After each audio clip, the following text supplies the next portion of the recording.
whispering woods where shadows creep. Children's laughter fades the silence deep. Feet away from warmth, where did they go?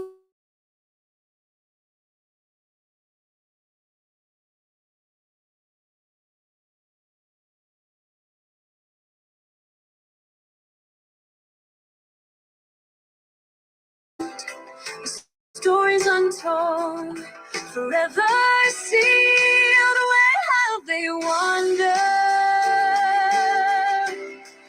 Where has hope flown? In silence we gather, the fear we've known. Missing whispers and shadows beneath the trees. Softly we yearn for the lost on the breeze.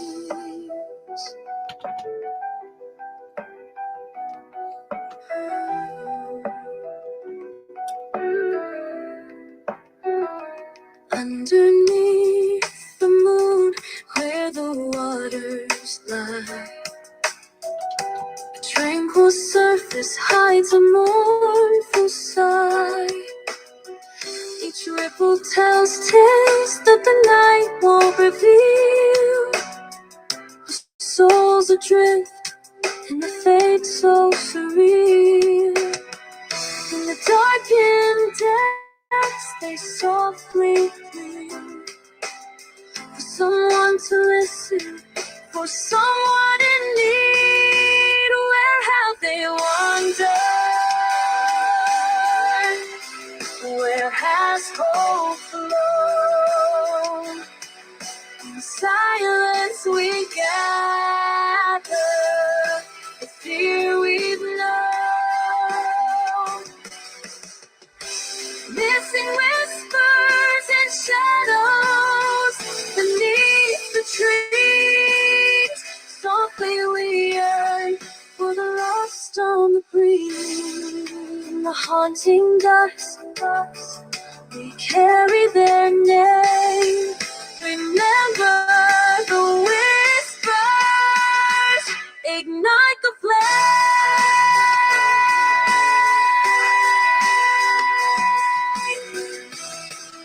Ignite the flame, people.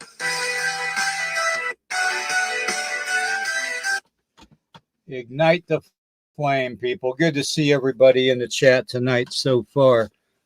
We've got a heck of a lot of information we're going to cover tonight about the mimics and anything else we're going to talk about. But before we get into that, I got to do the disclaimer.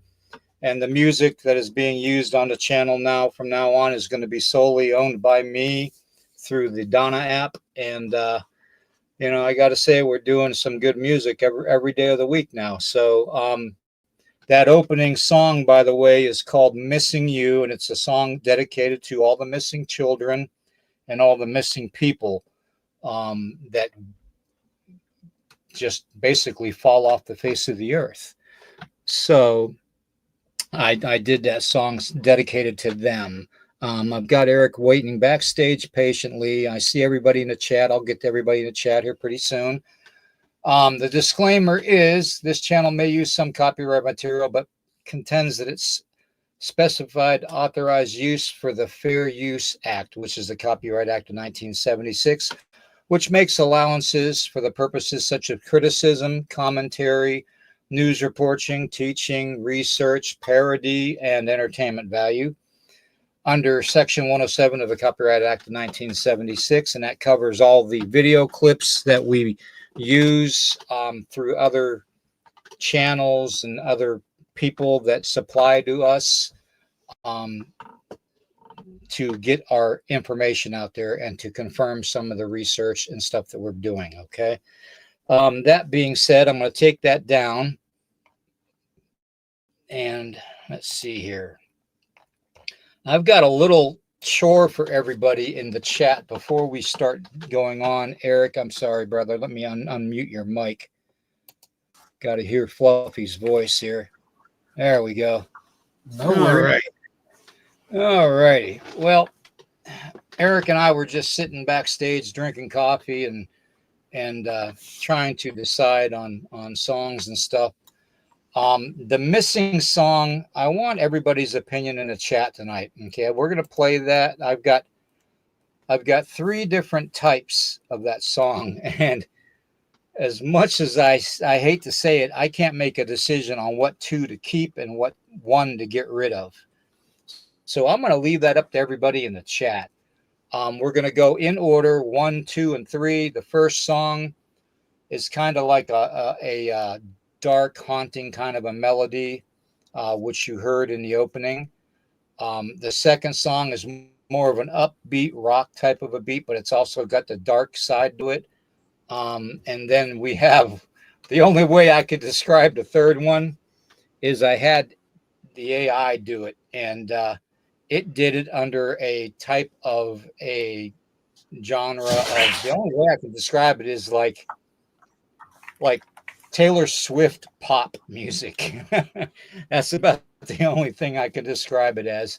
So I'm going to play all three, and I'm going to go in order 1, 2, and 3. And I want everybody to just kind of give me their honest opinion. Which one would you get rid of? Okay, that's all you got to answer. Just give me one number. Which one would you get rid of? Okay. I think I know which one everybody's going to say, anyways. So, but we'll get into that. I'm going to play the first one, and then the second one, and then the final one. Okay, the Taylor Swift one. I can't wait for you guys to hear that one because it's freaky. It's like she's right there. All right, here we go. And then we're going to get into the meat of the subject tonight, Eric. Mm-hmm.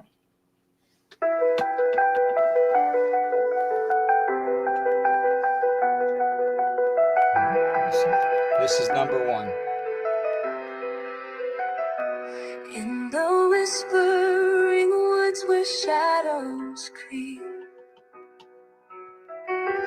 children's laughter fades the silence deep. Feet away from warmth, where did they go? Voices lost in echoes, secrets in the flow. Forest breeze, a heart concealed, stories untold, forever sealed. Where have they wandered?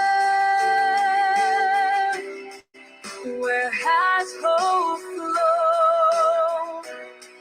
In silence we gather, the fear we've known.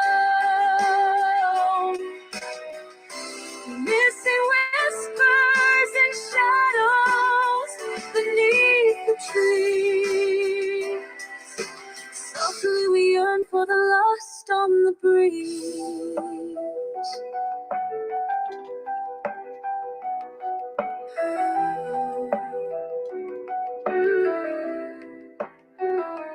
Underneath the moon, where the waters lie, a tranquil surface hides a mournful sigh.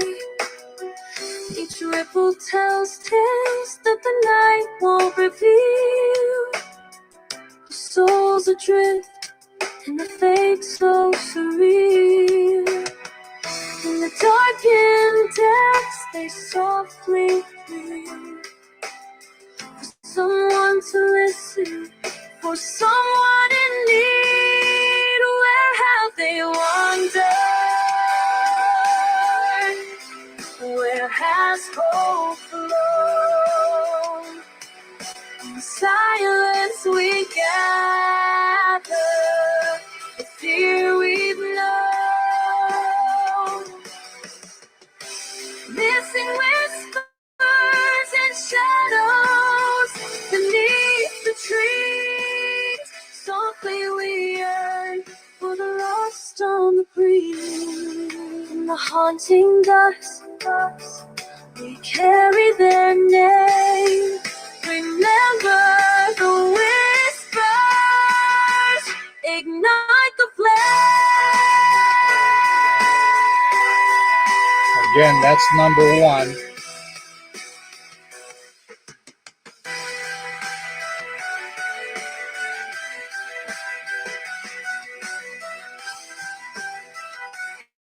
That's the number 1 selection. And then this is number 2 coming up here. Wait for this to end out.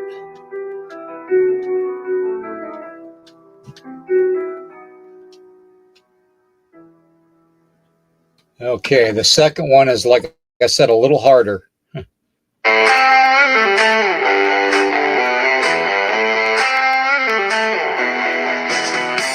In the whispering woods where shadows creep,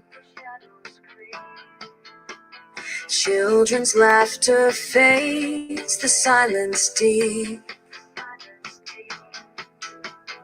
Feet away from warmth, where did they go? Voices lost in echo, secrets in the flow. The forest breathes, a heart concealed, the stories untold, forever sealed. Where have they wandered? Where has it flown? That right there is why I like this section, this number 2 song. Missing whispers and shadows beneath the trees. Softly we yearn for the lost on the breeze.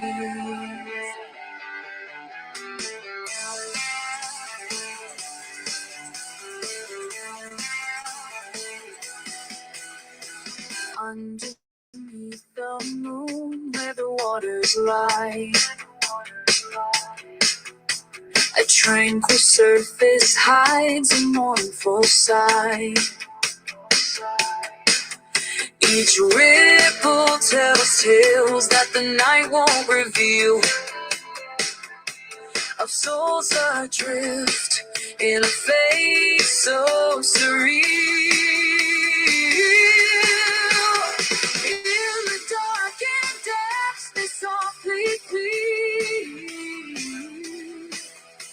for someone to listen, for someone in need. Where have they wandered? Where has a flow? In the silence we gather the fear we've known. Missing whispers and shadows beneath the trees. Softly we yearn for the lost on the breeze. We've missed you all too, Tanya. Larry, good to see you.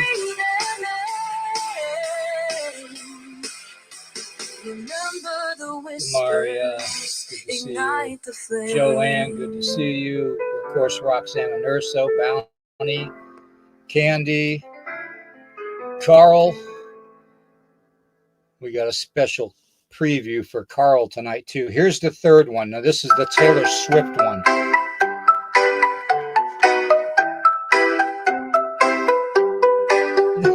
In the shadows where the children play,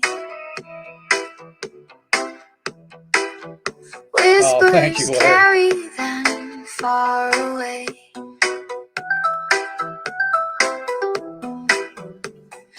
Parents searching, hope in their eyes,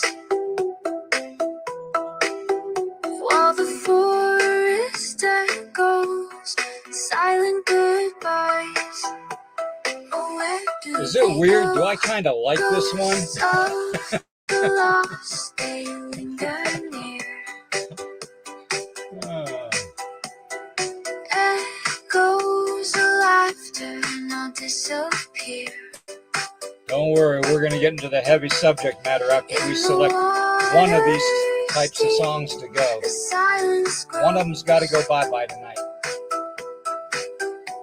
The haunting tale of what no one knows. Awesome. Congratulations, Pauline. Hiking trails that twist and turn. Thank you, Eric, for taking care of the chat. Every step is secrets burn. Silence thick as the trees around.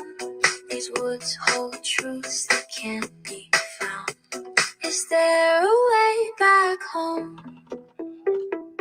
It kind of grows on you like a fungus. The lies, they linger near. Echoes of laughter not disappear. I'm at a loss. In the water's deep, the silence grows. The haunting tale no one knows. Unseen paths that twist and bend in this haunting void where stories end. Well, I wonder who that could be, Eric.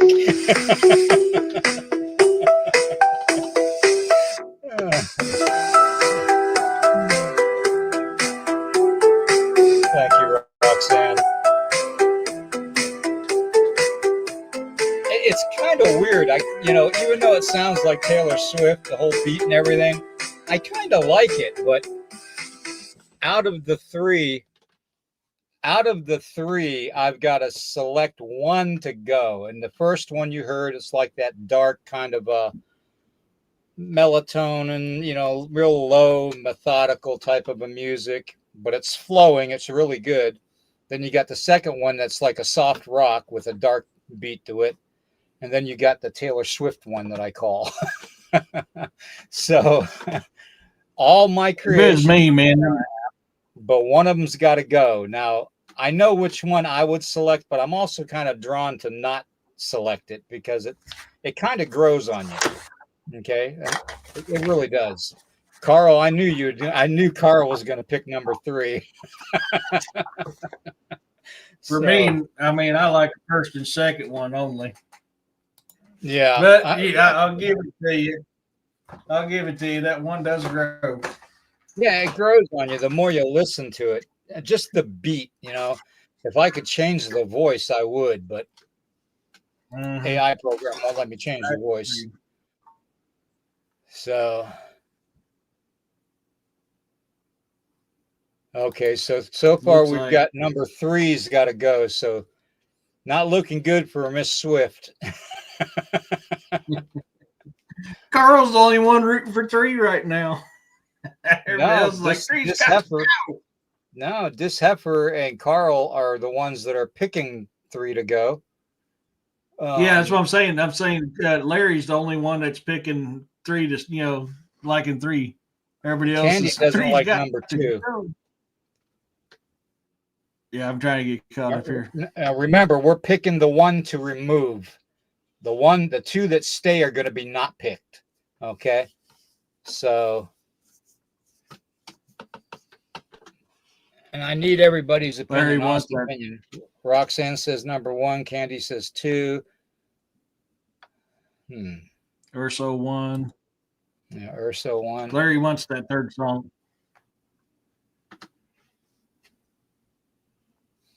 What does Larry want? Larry wants that third song. Oop, crap. Oh, you want the third song to go. Okay. All right. Well, so far it's like a 5 to 1 to 1. I think he wants it sent to him.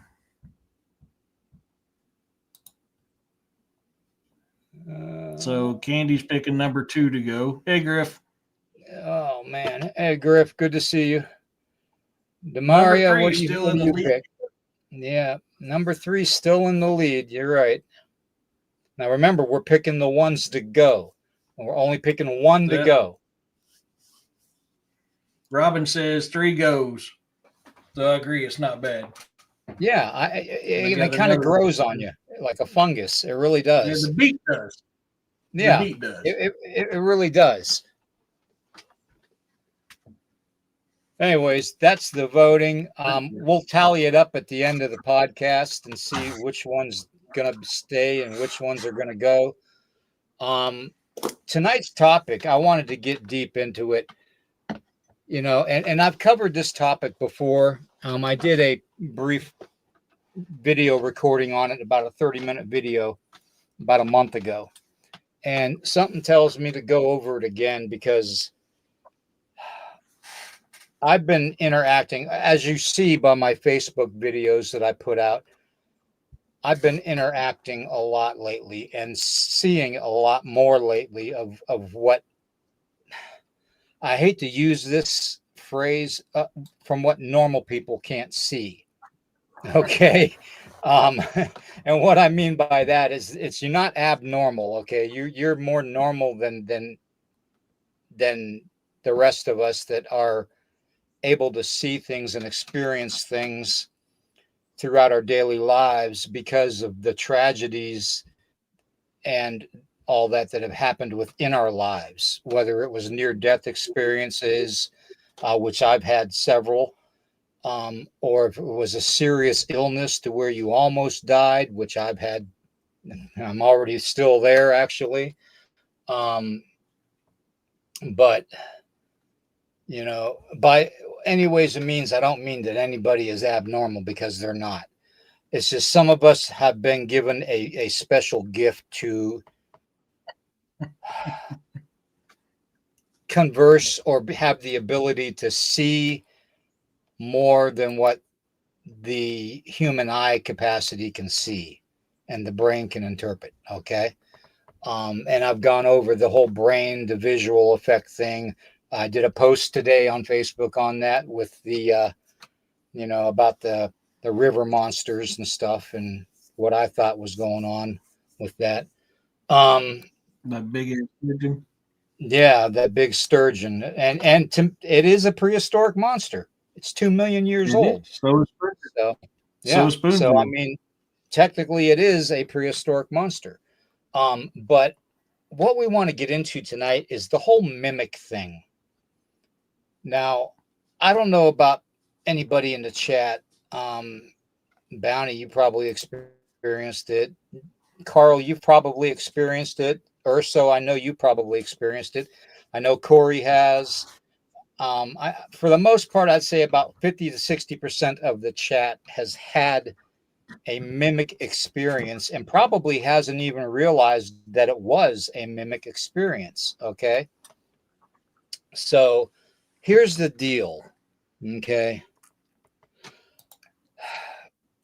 When I say mimic, I'm not just saying it's a doppelganger, okay, or it's a shapeshifter. It's a form of a fae, or it's an alien shapeshifter, like a reptilian and all that.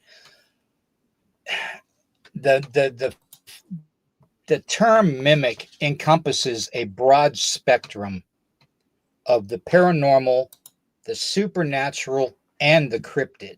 Believe it or not, okay? It's not just specified to one specific being, okay? It's not like a tree peeper is a mimic, It's not like a shadow person is a mimic, although they can mimic. They can mimic voice, okay? So we have to use the mimic term on a broad spectrum, okay? To me, the only way to encompass all the mimics that we experience in the world today is only under a supernatural type of a platform, a form, okay? Say a group, okay? We all know that the demonic is probably the best mimics of them all.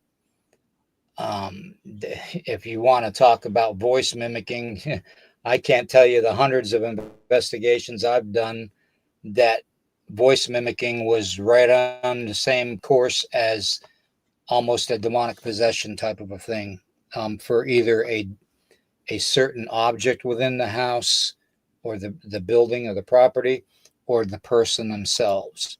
So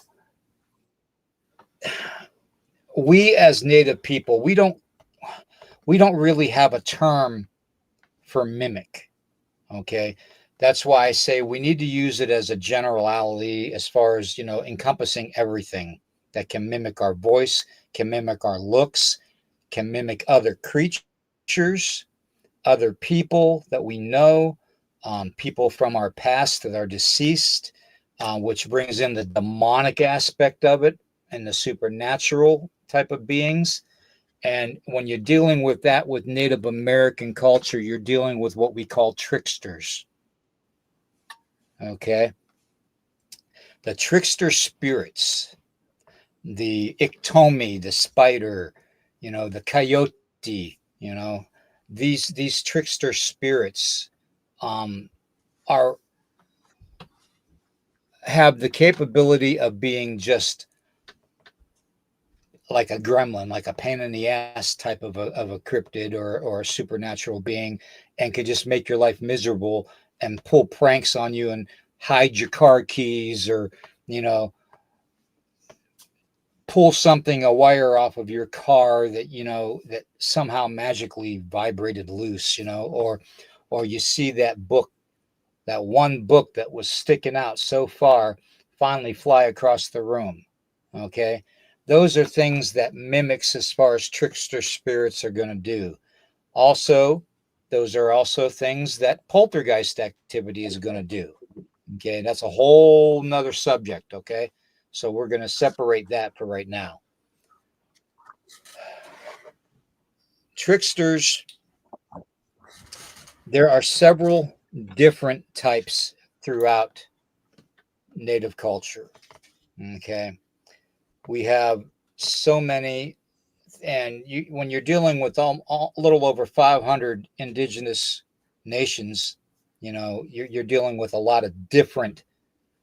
It's almost the same, but they're named different things. Kind of like the Bigfoot that are seen all around the world. You have Yeti, you have Yeren, you have Hairy Man, you have Sukaloo, you have Sasquatch, all that. So they have different names, but they're pretty much the same type of a cryptid. Okay. Same thing with a mimic. Okay. We have in our cultures, our indigenous cultures of all the cultures, we have different names for them, but they're basically the same thing. Like in our culture with the Lakota, Dakota, and Nakota, we have what you call Two-Face. Okay. Two-Face is, I kind of, label Two-Face as a fae. Okay.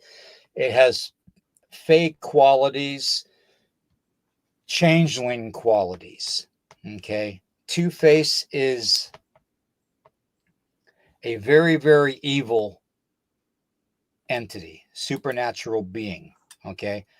Just as evil, if not more, than a skinwalker or a Wendigo is. Okay. Skinwalkers and Wendigos are not cryptids. Okay. To the Native people, to my people, and to Eric and to all the other nations out there, they are supernatural entities brought on by demonic type of possessions, okay, of the body, of medicine people, okay, or just regular people like with the Wendigo, okay. They have a malevolent purpose. They are not friendly in any way. Okay. When I was doing the Walker ceremonies, I wasn't friendly in any way possible. I hated everything and everybody. Okay. And I went after everything and everybody. Okay. So keep that in mind, that you're dealing with forces that just, you can't comprehend the spiritual connection that all this has, the dark spiritual connection all this has. Okay. So when we deal with things like Two-Face, and Two-Face is in our culture, the Cheyenne culture, the Lakota culture, and several other plains cultures. Two-Face is almost like a representation of a demon in our words, okay, in our language. And it's famous. Basically, the main story is that Two-Face visited a pregnant native woman, okay, and this woman had twins, okay, twin boys, and Two-Face unalived the mother, okay, and took one of the twins from them, from the family, and replaced it with the evil Two-Face, okay, which was a twin, okay, and those two grew up, and eventually the two twins met each other again later in life, and they took revenge upon Two-Face for the unaliving of their mother, okay, and stealing the one twin from the other brother, okay. They figured it out, and the only way they figured it out was through the help of their medicine people and their elders, okay. So we have stories entrenched deep in our culture, okay, very deep. Now, are those stories real? You ask the indigenous people like myself, and I will tell you those stories are real. Okay. I deal with these entities every day. And you may not believe that, but if you know me well enough, I'm not lying about that, because I put the videos out there. And I talk about this all the time. When you walk in both worlds, you learn what these mimics can do. Okay, now remember, we're using the term mimic as a generality of encompassing the physical, the supernatural, and the basically the demonic. Okay, so there are also, I'm going to put some pictures up too while I'm talking about this. There are also, Batman knows about Two-Face too. Yeah. Yep. Two-Face is a very, very let's just say it's a very, how do I want to say this? It's just as bad to talk about as any other native legend. Okay, so I'm not delving deep into it. I'm encompassing the just the bare minimum of it. Okay, I'm gonna let you all find out on your own, if you want to, and trust me, you may not want to. When you delve into this stuff, yes, you're very true, Savage. Very true. A type of deception. Correct. That's a good word. I'm glad you're here to help my brain function. Okay. So I feel like I just got out of a 10-hour sweat lodge. Um, but when you're dealing with mimics, technically, yes, it's a physical. You have a physical mimics that can shapeshift into looking like you and sounding like you, and even mimic the same exact clothing that you're wearing at the time. Okay, so you have these tales of doppelgangers. Okay, now I was in a chat the other night with some very good friends, and I was talking. The mimic subject came up in the chat, and I told them I would do this tonight. The whole idea of a doppelganger, where they come from, is a realm that you or I could not get to. Okay. Um, I don't want to go there. Let's put it that way. It's kind of like, take you take the world of that TV show called Stranger Things, okay, and you have the world of the doppelganger, okay. They are your negative. Okay, just like when you take a photograph, you have the negative and then you have the picture. Okay, you are the picture. A doppelganger is your negative of that picture. okay, of your reality.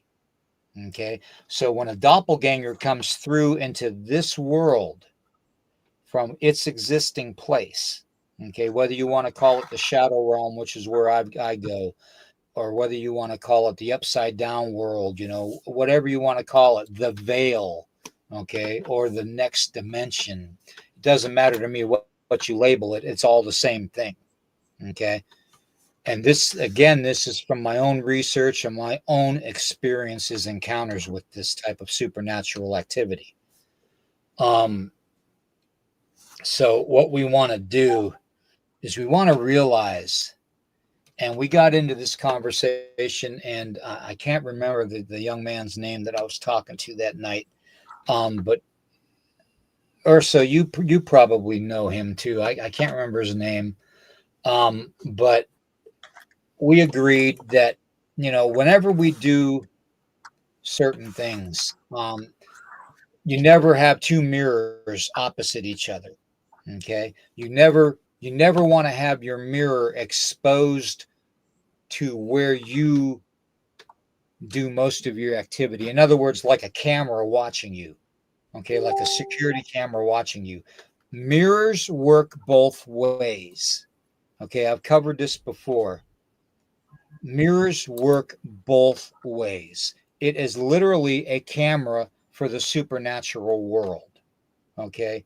Whenever you go to a mirror, I want you to picture a path or a staircase going to the inside back of the mirror that's facing you.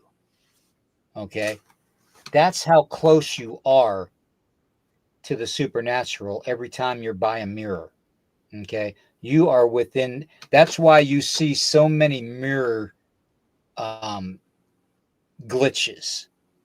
Okay. And that's why you have all these people putting, a towel up and saying, how does the mirror know that my arm is there holding the towel if it can't see it? Because it's not a mirror, it's a doorway. Okay. That's all it is. And I had everybody in the chat do a little test in their off time and get back to me about it. And I told them, whenever you go and you're sitting somewhere and there's a mirror off to your side, your left or your right on the wall, okay, behind you, use your peripheral vision, okay, out of the corners of your eye, look straight ahead and just use your peripheral vision like you can see your hand over here, okay? All right. Use your peripheral vision to watch the mirror and tell me if you don't see light flashes coming out of the mirror. Okay. That is the energy that is encompassed inside that mirror, because that mirror is a doorway, and that doorway connects to all the other mirrors in the world. Okay.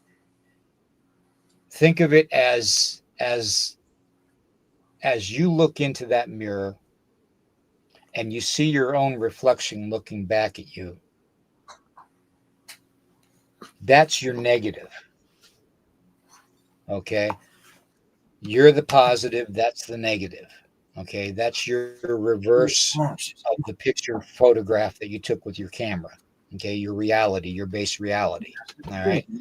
So that's why when doppelgangers come into this world, they try to unalive or get rid of the original and go with the copy, the dark copy.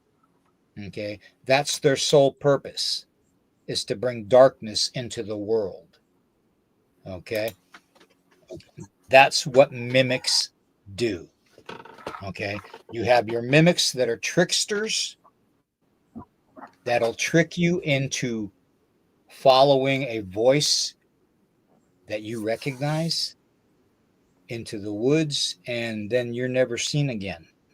Okay. Pugwudgies are good to know for that. And they encompass the Fey realm. Okay. Just like Two-Face would. Okay. The Fey realm also encompasses elemental power. Okay. Now, within that elemental power, you're going to have your elements. You're going to have your earth, fire, wind, and water. Okay. But you're going to have a fifth element that nobody's ever heard of. Okay. And I'm not going to say the word for it, but I'm sure some of my family out there knows exactly what I'm talking about. The word you're not supposed to say. Okay. The fifth element that is literally the kind of like the key to unlocking the mirror, okay, to the negative world. Okay. Just as much as I always say I'm a key, you know, whenever I sleep at night, if I sleep at night, I walk other areas. Okay. Some of us call it dream walking, some of us call it universe walking, sky walking, spirit travel. It's more than just an out of body experience. It's an out of body life. It's life outside of this physical body. It's a different life. Okay. I don't know how to word it, but I'm sure you get my drift on that. Now, mimics, for the most part, only have one thing and one thing on their mind, and that is to destroy humanity, which means you have to consider that a mimic has to be supernatural, okay, and has to be dark in some way, shape, or form, okay? So when you deal with mimics, you're dealing with the demonic. Okay, and I don't want to label everything demonic, but that's the only way to encompass that part of it. Okay. I can tear it apart and dissect it into okay, well, we'll call this one the Wendigo, we'll call this one the Skinwalker, we'll call this one the Two-Face, we'll call this one the Pugwudgie, we'll call this one the Fae, you know, and on and on and on. We call this one an angel, a fallen angel, you know. They all are shapeshifters, they're all mimics. Anything that can take your form physically, or your voice, or the voice of a loved one, or someone you know and trust, and use it against you, is a mimic. Plain and simple. Okay. Like I said, in my culture and in all the indigenous cultures that I know of, we don't have a word for mimics. So we call them certain entities like skinwalkers, Two-Face, and all the others. Okay, the Wendigo, the Pugwudgie, you know, and whatnot. Okay, so there's even one. Let me see if I've got that. I'm not big on the Penobscot people up in the New England area, but let me look up something here. And I'm not even sure if I can pronounce the name of what I'm looking for here. I know I have it. Let me see here. All right, collection. Screenshot. On your Okay, we have. Okay, I know I'm going to mutilate this. Okay, it's Teihiihan. Okay, Teihihan. Teihihan. Okay, this is a type of a mimic. Let me see if I can find it here.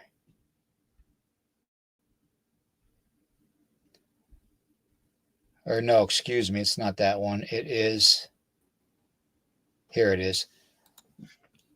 Yeah, this one I definitely can't pronounce because I don't know the language. It's KATSHITUASHKU. Katishuku. Katishuku. Okay, that's the only way I can pronounce it. Hello, Michelle. And it is a giant, stiff-legged, hairless, human-eating, bear-like creature. Okay. This creature is of legend of New England area, Maine, Vermont, New Hampshire, that whole area of the country. And it is said to be huge. It has the ability to walk on two legs. Okay. They describe it as a huge, stiff-legged, hind legs are stiff and straight. They cannot bend, which means that it cannot sit down. It cannot lie down. When it sleeps standing up, propped next to a tree. Okay. And we're talking something that is 20 feet tall. Okay. So when it's propped up next to a tree and you walk past it, your mind's not going to notice that it's there because it's so tall and lanky that it looks like it's part of a growth of trees. And it's said that in New England area, that when people go out by themselves hiking and stuff and they don't return, that this entity snatches them up and eats them. Okay. Yes, eats them. It's cannibalistic. Okay. These are the type of beings that I am talking about. Beings of legend, of supernatural legend. Indigenous cultures all around the world have them. Okay. That when outsiders come in to an indigenous area, like they did back in the days before the white man came here, with, they say, Columbus and, the whole Roanoke Island thing and all that, the lost colony, the Vikings that came here, what were the ones that slayed the steers over in the Mediterranean, started with a P. Anyways, all those societies came here and found out that these supernatural legends were real. Okay. That's why they're not here anymore. You see what I'm saying? The only ones that stayed here were the Europeans. Okay. To colonize out of religious persecution. Okay. So when we talk about these legends could very well be a certain percentage of why people are missing. Okay. Mimics are all around us. And yes, this bear thing that has been spotted and legend out of the Penobscot people and other people in New England,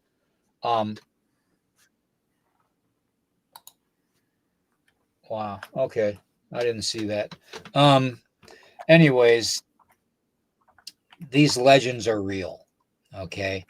They do exist in the supernatural realm, whether you believe it or not. Okay.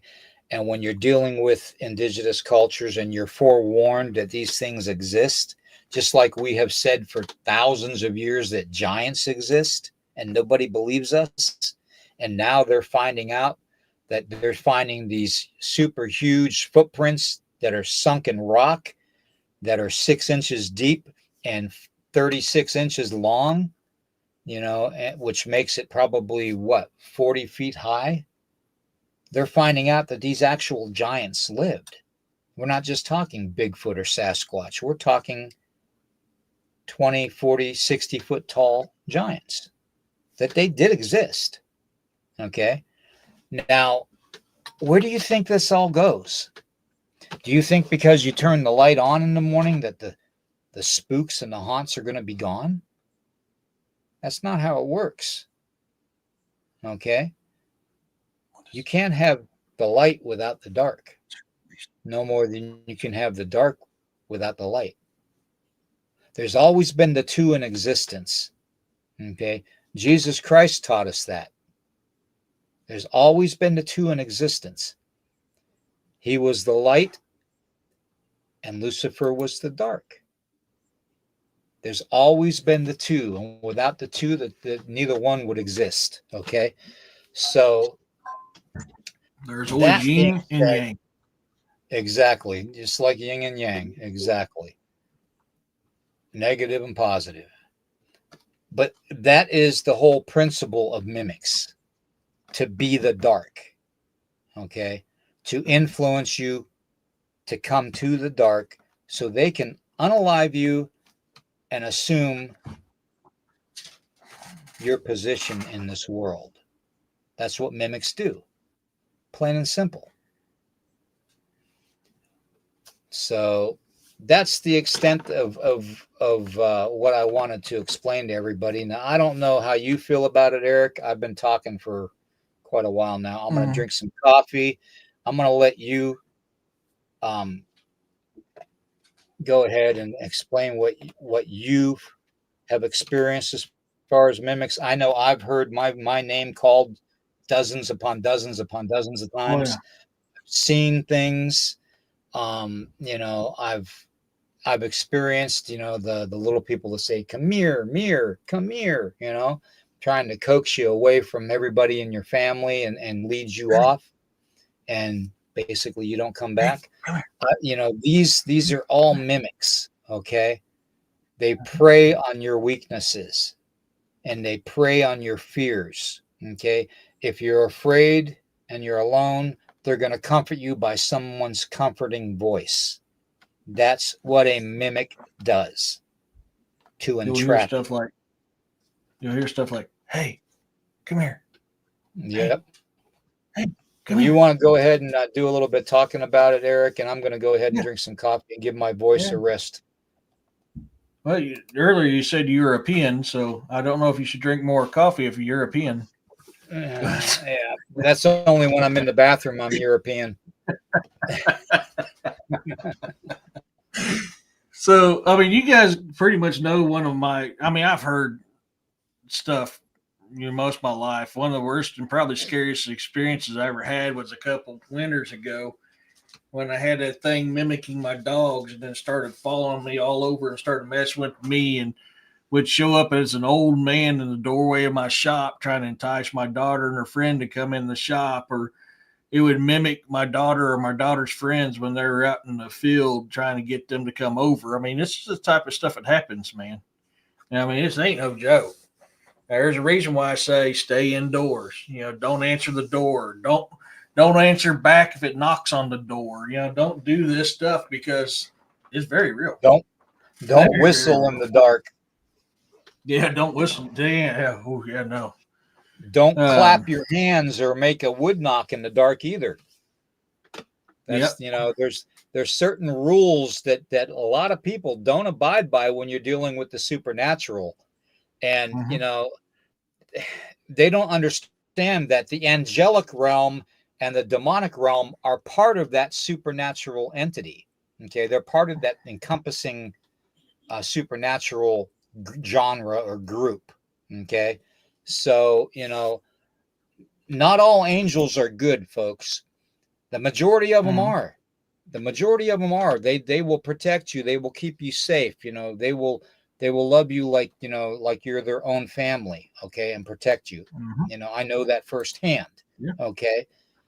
But we have to remember that they're not all going to be that way. And angels can take, and demons can take any form, just like anything.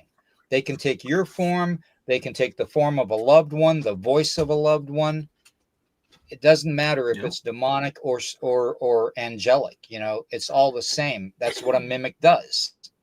Okay. And the thing is, you won't know if it's an actual spirit of your past trying to get a hold of you when they're doing that, or if it's a mimic. You won't know until it's probably too late. Honestly. I mean, if you guys have watched any of those paranormal investigations I've done, you'll hear ghosts tell me all the time, come here. Hey, come here. Find me. You know, that, yeah, we know that's paranormal. Tracy wants to say something to everybody about the whole mimic thing. Well, this is our son was I'm just going to say, our son was telling me tonight he was watching a YouTube video that was put out 2 weeks ago by the head exorcist of the Catholic Church. The very Oh, the Pope person. exorcist? Yeah, the very top exorcist. And apparently, the Pope, when he was in his last days, hours, weeks, he was being treated, he was being exorcised for a demon. Oh. So there's more to his death, apparently, than what is being spoken. Mhm. And Roxanne says she saw that podcast. yeah, so I mean, there's right at the top, because that is a mockery, right? Yeah. Of the person who is supposed to be the intercessor between, in the Catholic faith, between God and man. Yep. So to possess and to be demonically possessed, the Pope is really someone thumbing their nose at not only man, God, the Catholic Church, the whole ball of wax. Yep.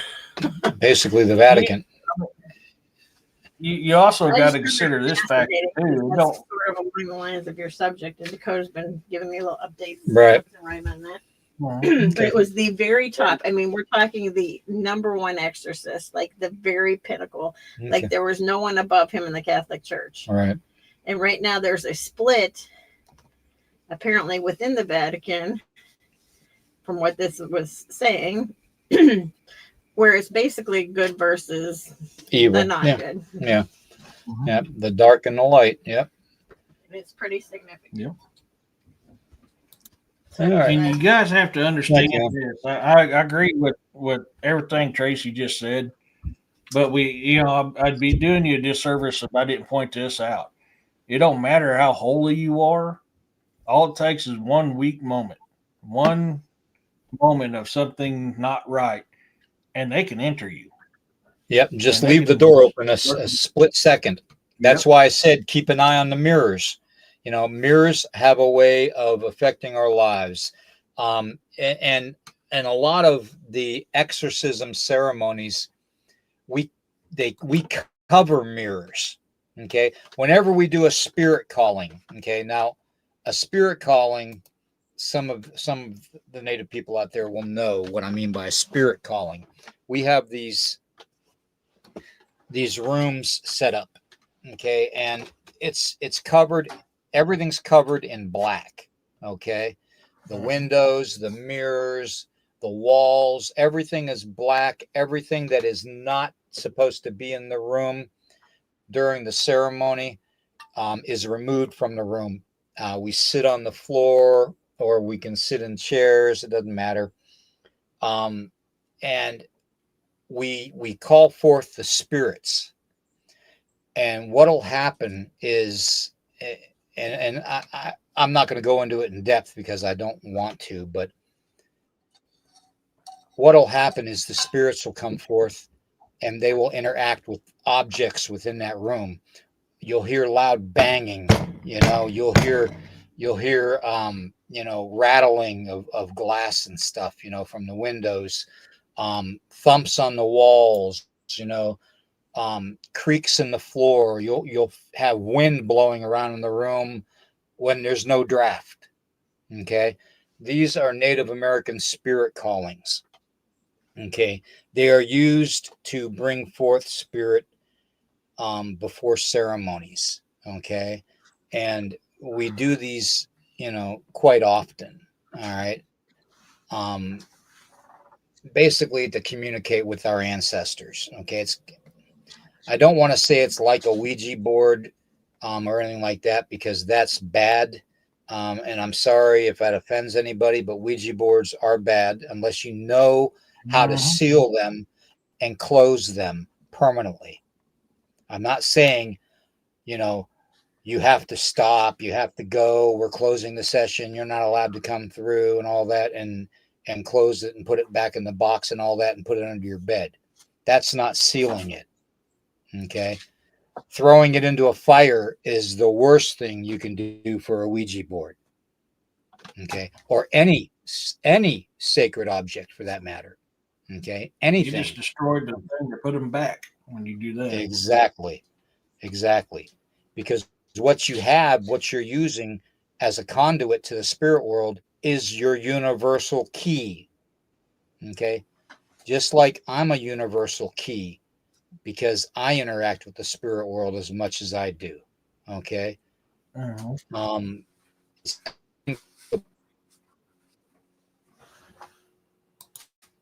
yeah. Okay. I grew up in a very haunted house and on a very highly active property. Trust me. I know. I know, my friend. I know.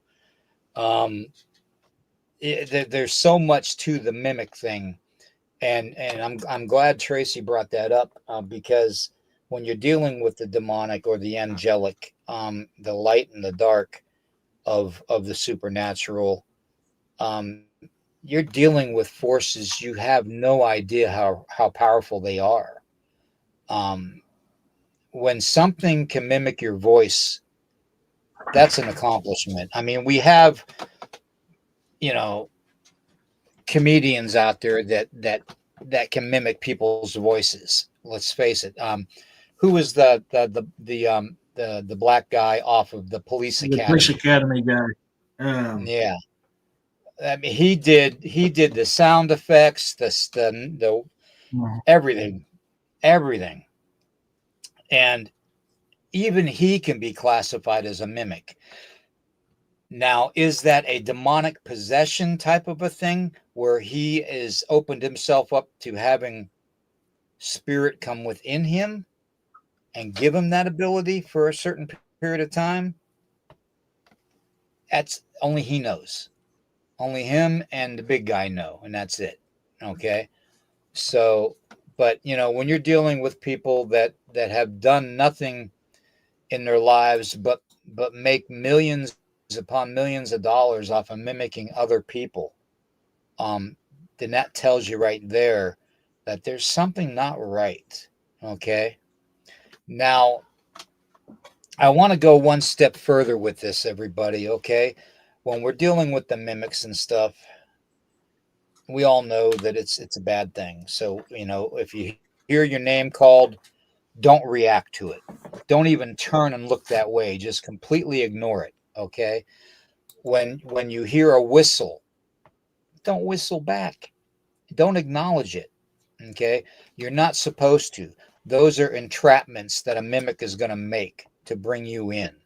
Okay. And when you get close enough, they're going to unalive you and assume your position.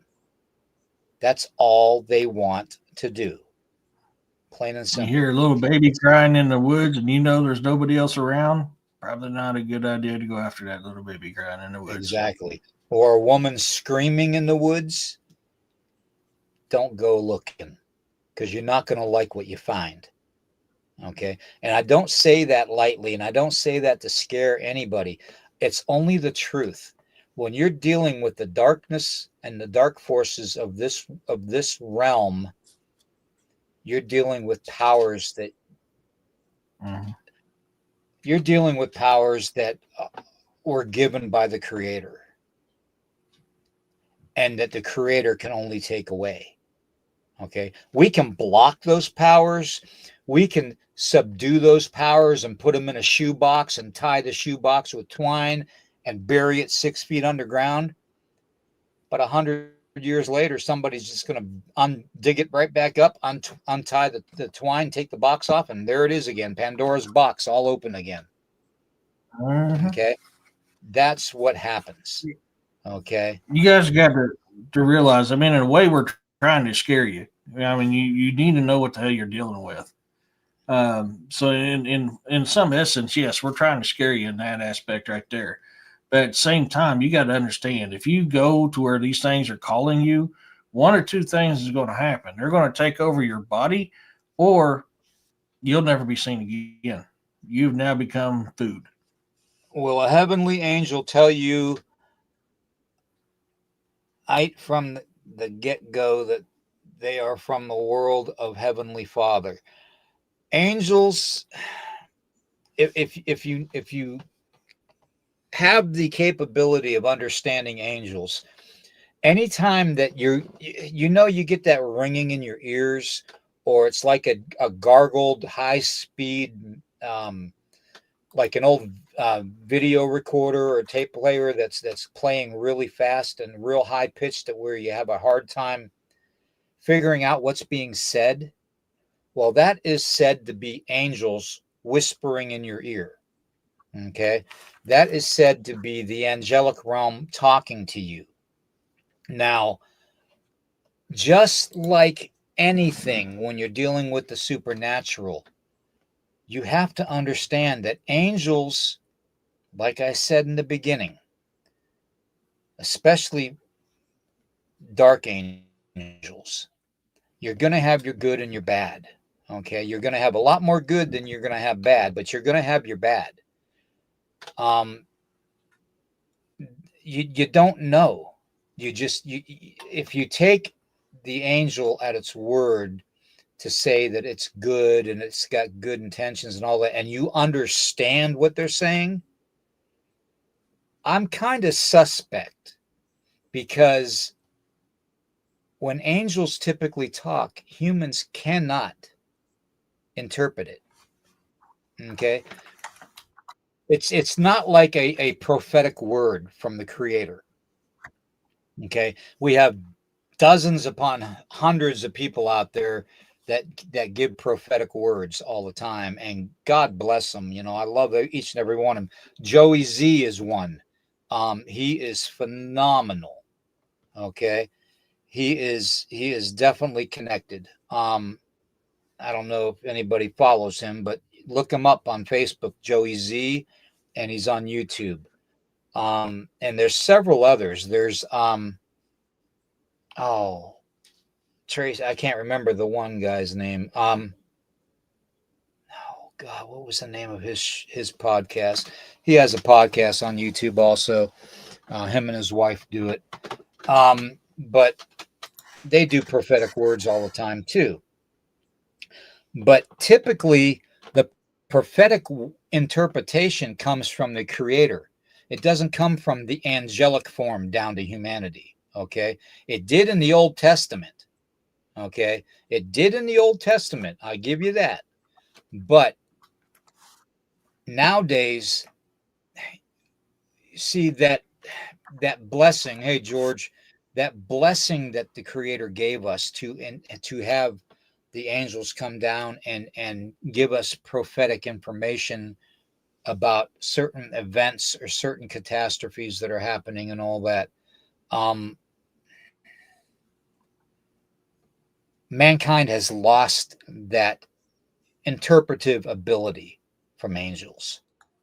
That's why we hear that high-pitched squealing or squawking type of a sound ringing in our ears all the time. Okay. That's said to be the supernatural realm, the spirit of the angelic form trying to communicate to us, but it could also be the demonic form trying to communicate to us. Okay. It could be either or. The best thing I can say if an angel tells you that they are here to help you, I would pray to your God, to your creator.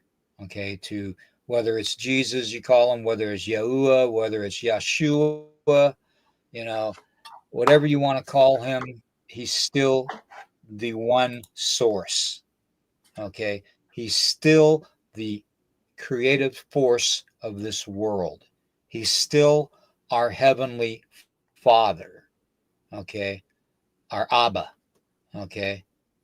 He is still our heavenly Father, no matter what you call him, whether it's Jesus, God, Yeshua, Yahweh, there's all these different names for him. Okay.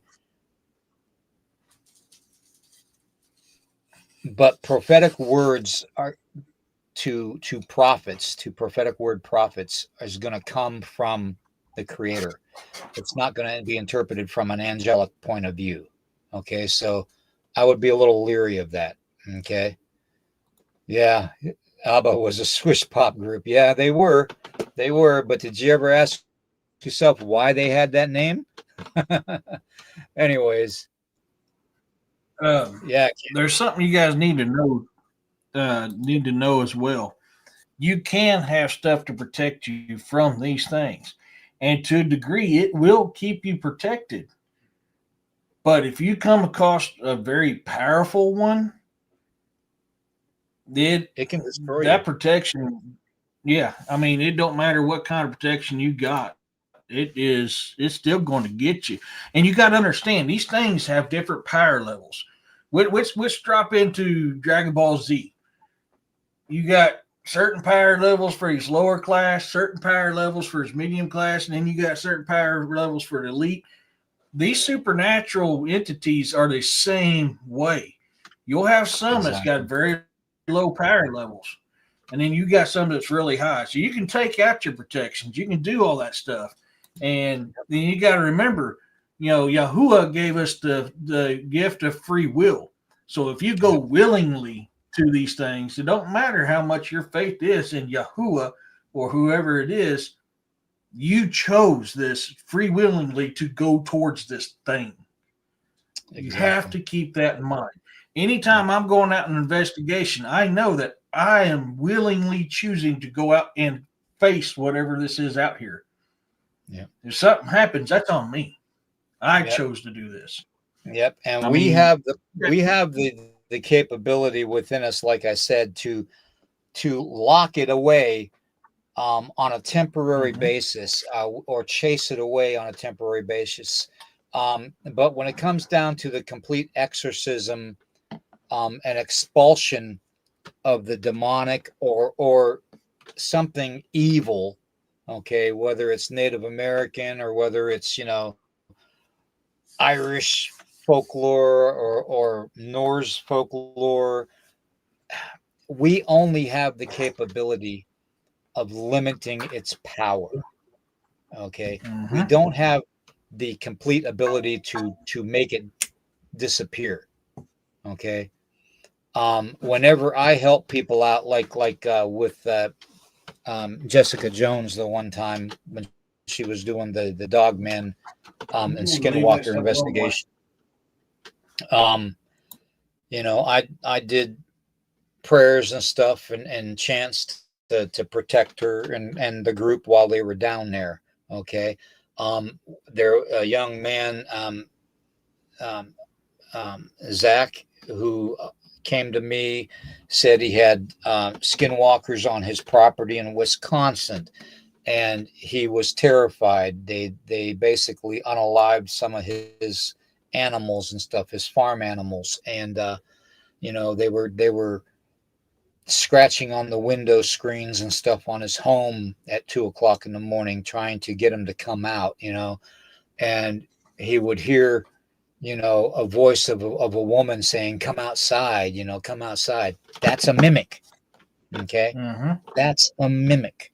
Okay. Those are the ones that I'm trying to warn people about. Okay. When we go into the dark ceremonies, okay, and we focus on that as Native people, we don't see any other aspect of this realm but that dark medicine. Okay, so that dark medicine encompasses us.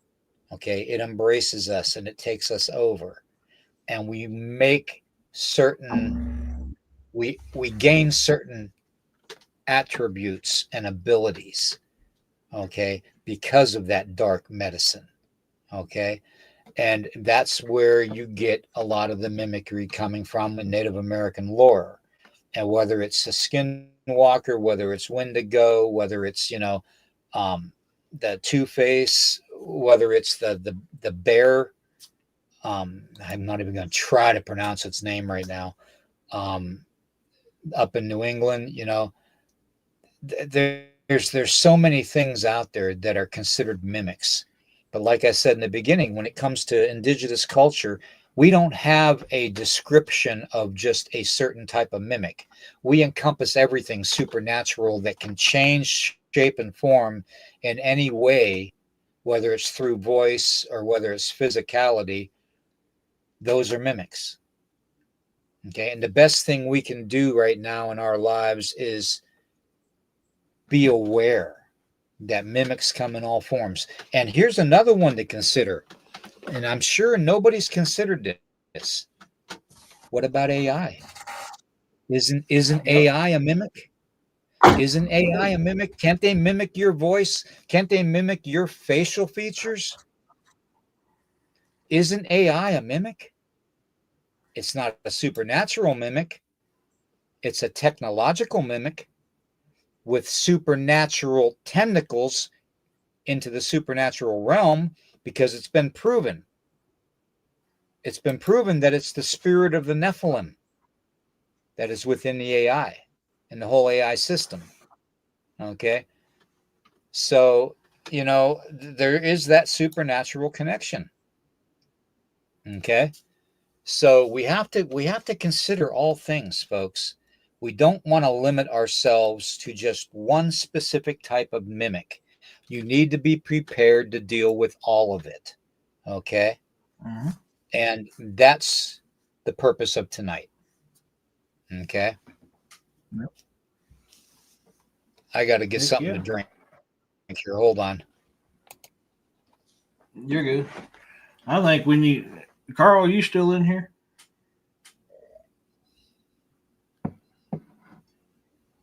Hey, Carl, we have something just for you. Oh, yeah.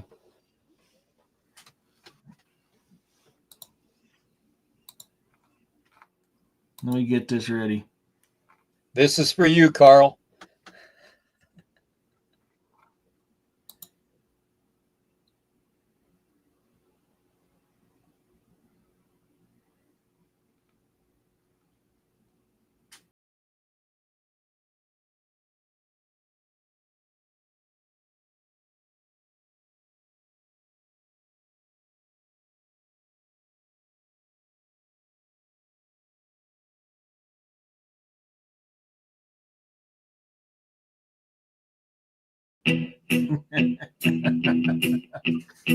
Oh gosh.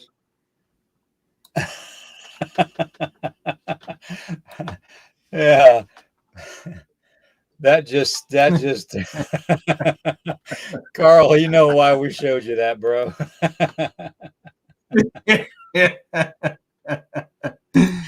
Much love to you, Carl. Much love to you. The package cat, dude. Oh, and I'm by trying to the get caught way, up on the everybody, comments, man. tomorrow morning, we're going to have our program in the morning at 11 a.m. And it's going to be about Bigfoot. Just so everybody knows in advance. Hey, Camo, Michelle. So Carl's going to come on and explain his encounter with Bigfoot in the morning. So I'm going to put the link in the chat for him to come in and talk about it. But at the same time, we also have a very well-known Bigfoot investigator out of North Carolina called Rick Reels, and he's a very good friend of mine. We've done several of the Bigfoot conferences together, and speakers and stuff like that. So very, very interesting subject tomorrow. Rick actually wrote a book showing a lot of the Bigfoot structures, which he's going to go over and all that. He'll probably go over his book too and a few other things, but that's going to be a good one too tomorrow morning. Okay. Yeah. Hey, Camo Dad. I'm glad you like that, Carl. When I seen that, man, my first thoughts went straight to you, buddy.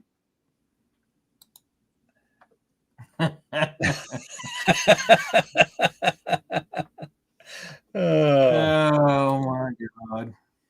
With honeymoon Dude. photos.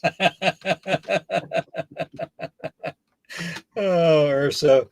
Oh my God. You guys are killing me. Literally.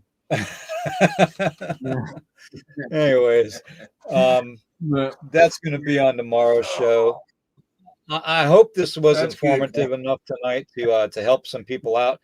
But like I said, I didn't want to really get into the real thick of it, because when you get that deep into the mimics and stuff like that, you're dealing with a lot of the dark and and evil parts of the supernatural that when you talk too much about them, you can unknowingly bring a lot of that back into your personal lives, and I don't want that to happen to anybody in the chat tonight. Okay, so that's why I kind of.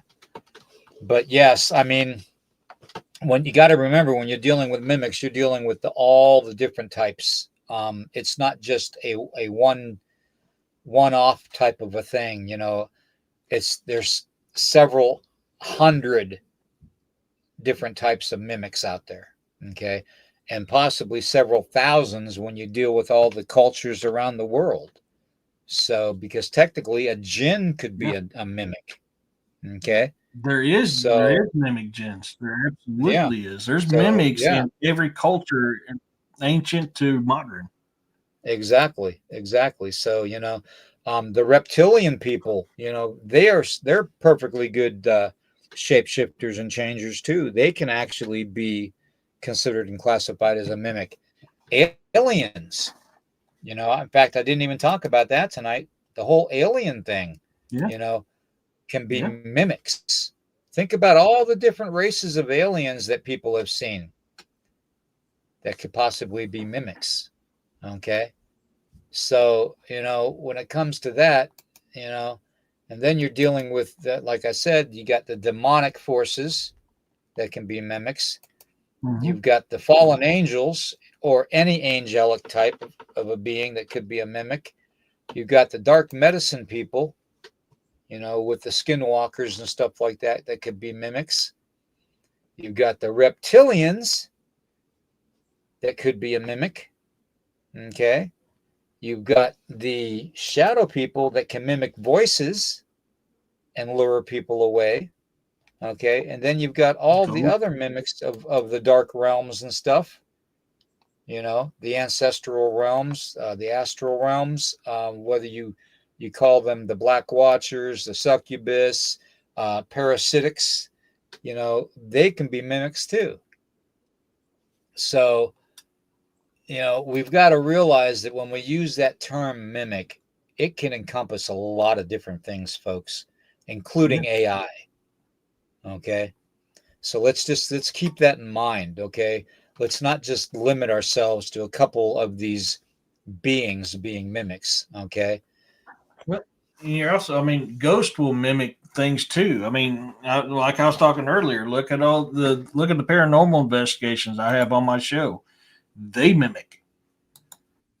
They'll try to confuse you, try to not give you information when you're seeking it, and that's something when you're dealing with a paranormal investigation. There's times these ghosts don't want to give out information. They will literally mimic something else. They'll lie about it. They're not dumb. It's not like a residual haunt. It's actual haunting. These things still have memories, still have feelings, still have thoughts, still make conscious decisions. So they'll do that stuff as well. Yep, exactly. Chinky says, can the big W be a mimic? Well, yeah. Yes, the Wendigo can be a mimic, and I can say the word because I'm not eating no humans. So, because I can't swallow them. Well, you're just a European. Yeah. I'll just drink the blood. I want to drink your blood. What was this? I ran into my husband at a gas station. It wasn't my hubby. I wasn't his wife. We both figured out at the same time. He literally freaked out and drove away. Is that That's a oh shit! I got busted moment. That's each other. No Scotia and very wooded. Oh wow, or so. We talk about these things all the time about the missing people in these woods, missing homeless people that go unaccounted for. You got to understand, can it be cryptid related? Absolutely. Can it? It could also be supernatural related. That's the other thing too. I forgot to mention too. You've got to include the vampiric realm in the mimic category. Yep. Okay. Yeah. because anything that can shapeshift form, whether it's in the mist or whether it's into an animal form, um, Mhm. you know, they can mimic through humanity's emotions. Okay, they can actually, I don't, they can make you believe that they are not what they are. Okay, so in that form is a mimic. Okay, it is a mimic. Because what I mean, look at the definition. What is the definition of mimic? It is to portray something, basically, in latent terms. It's to portray something. So you're portraying. I'm portraying that this hat is actually this hat, but I want you to see this hat. You're changing it up, making it look different. Exactly. Throws you off. Exactly.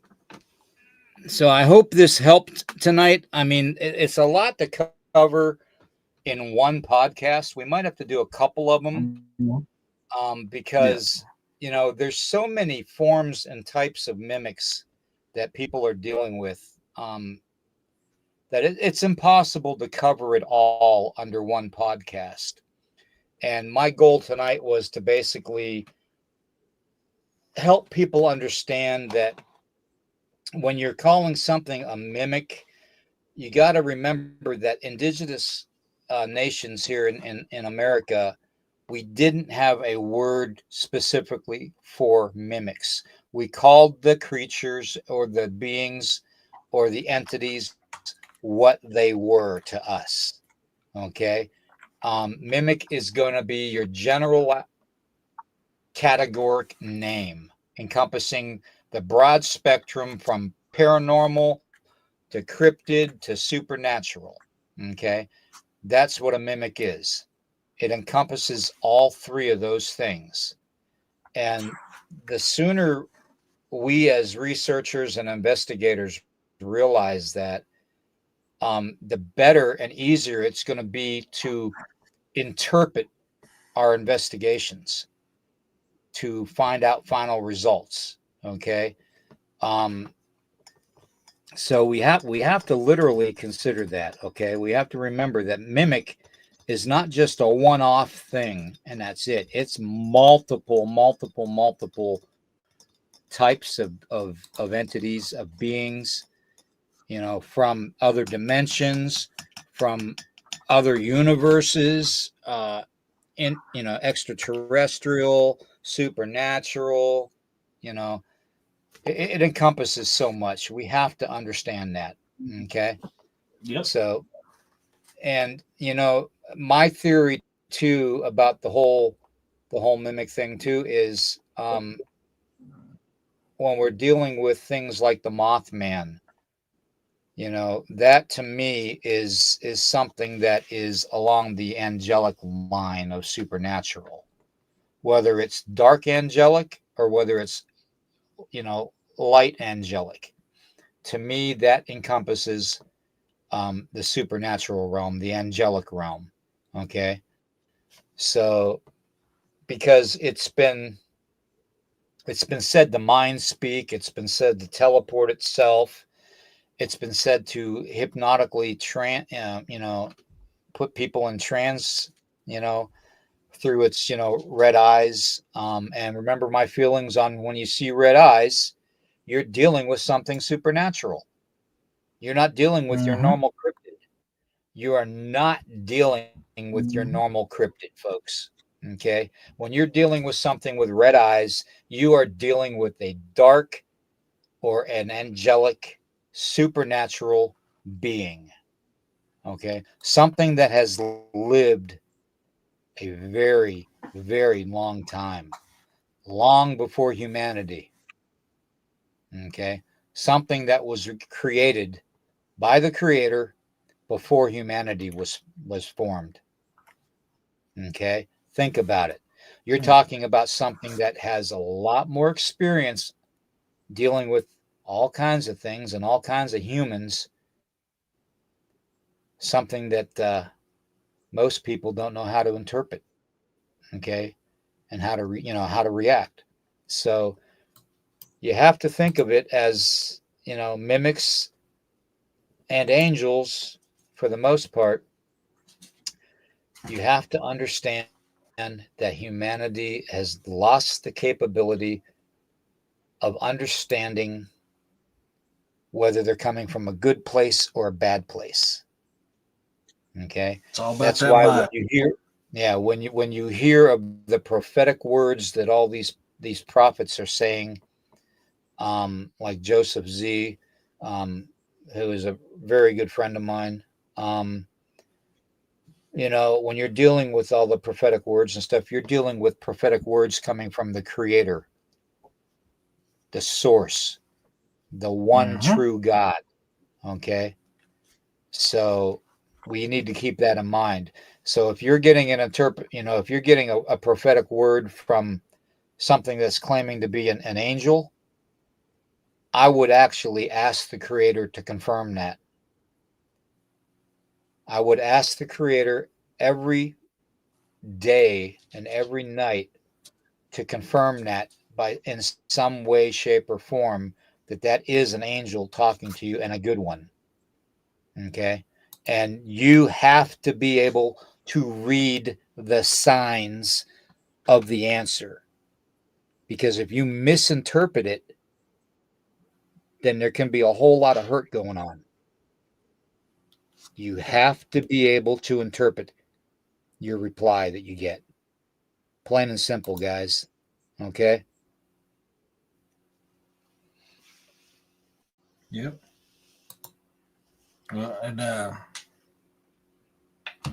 Roxanne, that's a very good possibility. You'd be surprised how many things lurk around in that darkness.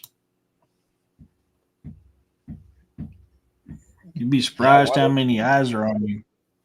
one of those things that lurked in the darkness used to be me. Mm-hmm. Uh, the Yep. the dark side of me, I should say, not me right now as I am. So Hello, hello. Is anybody out there? Sorry, Roxanne. I just thought of your post earlier. So, Bucky, come on, something little setting dude. Lucky off. No, taco meat's being taco meat. Hey, taco meat. Hey, you're being a mouth.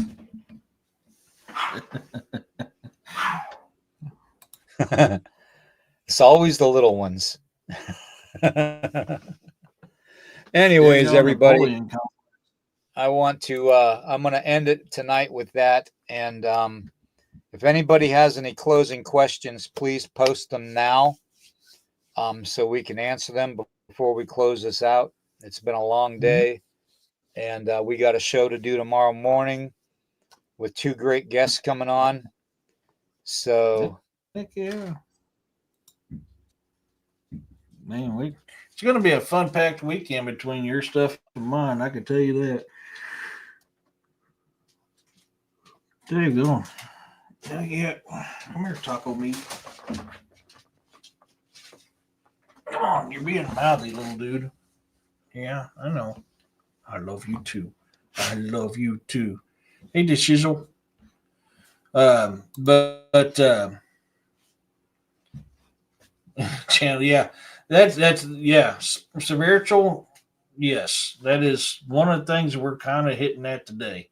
You don't want to channel this touch. no, definitely. Yeah, I mean, and that's the thing. We've said this multiple times. You have Yahuwah says you have the power of life and death in your tongues. When you speak, you're speaking a spell. By speaking, you can speak these things into existence. You can speak them into your life. So you have to be careful. Yep, That's exactly. why Exactly. people like me don't say the certain words too many times because I try not to bring them upon me. And people like me that have been there and done that don't have to really worry about it because they're not going to come back. So, Yeah. Do you know who the oldest four? They are more. Oh, sorry. Dang, it hit me quick. They're more, but for some reason, these four woke up and I felt it. And I have no idea who the oldest four are. and the oldest four would be the oldest four angels, the originals, which would probably be the I was fallen. kind of thinking. Well, I mean, the fallen was 1/3, and but before them, you had the Yes, but Watchers. there was four leaders of the fallen. Yeah, the four archangels that led it, with Lucifer at the front. Amadeus. I don't remember. Yeah. Yeah, I can't remember all their names. Now here's something. This heifer asked. Maybe you guys can think about this and tell me tomorrow. How much does Mhm. something have to weigh to walk and shake the windows and walls? Actually, a ghost can do it, and they don't weigh nothing. Exactly. Yeah, I've had the loudest smacks on, like something slamming its fist down on the floor of right here where we lived when I first moved in. You know, and at that time I was thinking, well, maybe, it's Sasquatch activity, Bigfoot activity. And I Mhm. investigated it a couple nights in a row, and there was nothing outside to confirm it. So the only Man, condition I could you guys, find would be the supernatural. mhm. You guys have heard it when I've been on the show. Somebody walking through my house, and I could feel it in my feet, but nobody was here. Mm-hmm. But you can hear it. I mean, you Yeah. guys have said it in chat. It's like somebody's coming after you, ain't they? It's like, yeah, you heard that, huh? I mean, you can hear it. Thump, thump, thump, thump. Yeah. You can Exactly. feel it on the floor and everything. So, yeah. And ghosts don't weigh nothing. Yep. You're spoiled. You know that. I bought fresh Yep. tortilla shells today. You can fit in one of them tortilla shells. You know that? I got some grated cheese. Well, and then you got to consider too, this effort. You got to consider too, that when you're talking something that can shake and rattle the windows and stuff in a house and not see it, you're talking more on the lines of something supernatural that has that ability of a Nephilim. Okay, something that has physically shook mountains when they walked. Okay, so you've got the same type of a scenario basically too. If you don't see it, odds are it's definitely supernatural. If you see a shadow walk past your window in the daytime and your house is shaking and rattling, then odds are it's a Bigfoot. Okay, Yeah. and they can get anywheres. The young ones are 400 pounds. I mean, they're brick shit houses. I mean, they really are. So we'll get into that Yeah. tomorrow. And they don't. Okay. Yep. Said it was not a ghost. These things were walking and talking like gibberish or something. I mean, Bigfoot will do that. Ghost will do that. A lot of supernatural entities will do that. I mean, a lot of things will do that. Yeah. I'm kind of curious. I need to know more of the details, Heifer. I need to know more of the Yeah. details because honestly, I mean, everything we talked about just now would do the very same thing you're talking about. Yeah. I mean, it is here too. And of course, my daughter brings a haunted doll in my house, but that thing doesn't mess with me. It don't. She's like, "Can't you feel it?" I said, "Nope, it doesn't. It doesn't show itself to me. Probably because it knows I'll evict it." You don't want to mess with Thank you. it. You don't want to make the fluffy come out of me. Yeah, you don't want none of this fluffiness. Yeah. I mean, I'll knock shit, the a deer fluffy can out of walk that silent in the doll. woods.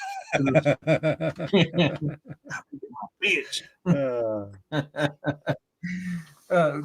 Yeah, Heifer, definitely do that because I'm kind of curious because without more details on it, it's going to be hard to say. I mean, yeah, because I mean, when William and I did the reveal of the audio Akata, the Bigfoot around here, you can hear them walking on the roof of my porch. You hear them climbing my ladder, and they were talking gibberish.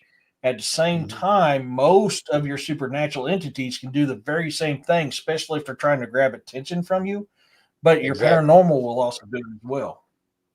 exactly. The four horsemen of the apocalypse. Okay, yeah. So yeah, I can't wait to hear that, Ever. I really can't wait to hear about that. So, all right, man. Yeah, Well, hell, a we are damn going squirrel could to, sound like a big in the woods. yeah, we are going to cut this show tonight at this point in time, and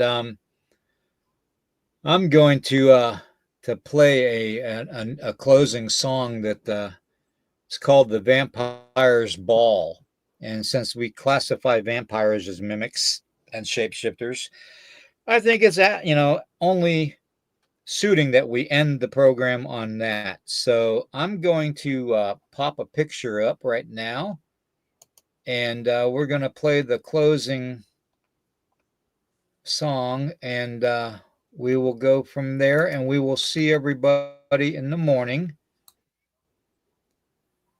Yeah. In the darkened halls where shadows creep, echoed whispers of secrets they keep.